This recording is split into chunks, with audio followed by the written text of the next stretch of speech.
საქართველოს რეგიონული განვითარებისა და ინფრასტრუქტურის სამინისტროს მიერ მდინარე ალაზნის ნაპირსამაგრის სამუშაოების შედეგად საქართველოს 200 ჰექტარამდე ტერიტორია შეუნარჩუნდება. სამინისტრომ პროექტის განხორციელება 2013 წლის მაისში დაიწყო და მიმდინარე წლის ნოემბერში დასრულდება. სამუშაოებში 80-ზე მეტი ადგილობრივი მოსახლეა დასაქმებული. პროექტის ჯამური ღირებულება კი 1 მილიონ ლარს აღწევს. როგორც მედიასთან საუბრისას მინისტრმა დავით ნარმანიამ აღნიშნა, ეს საუკუნის პროექტია, რადგან ალაზნის სანაპირო ზოლი მნიშვნელოვანი საფრთხის წინაშეა და შესაძლოა მთლიანად ჩამოიშალოს და მოსყდეს საქართველოს საზღვრებს.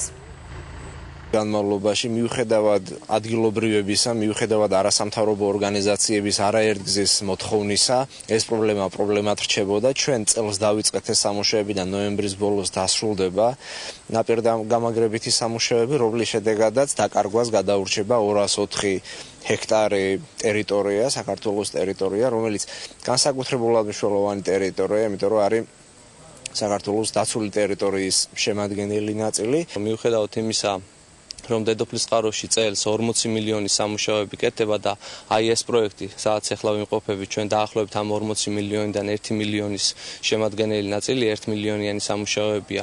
ყველაზე სახელმწიფოებრივი მნიშვნელობის საქმე კეთდება აი ამ ადგილას დღეს და ყველაზე მნიშვნელოვანია ის, რომ საქართველო ამის შემდეგ აღარ დაკარგავს ტერიტორიებს.